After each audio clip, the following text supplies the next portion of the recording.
கிருபையில் அமர்ந்தவன் நான், அமர்ந்தவன் நான்.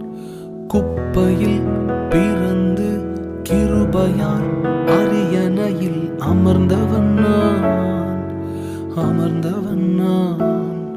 உம் கிருபைக்கு உதாரணமாக நீர் என் வாழ்வை மாற்றி விட்டீரே.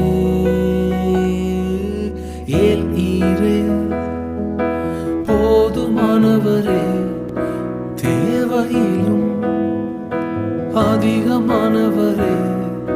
என்னை கையேந்த விடல, என்னை தலை குனியவும் விடல. உம்மை நம்பி வாழ்பவர்க்கு ஏமாற்றம் இல்லை, ஏமாந்து போவதற்கும் நீர் விடுவதில்லை.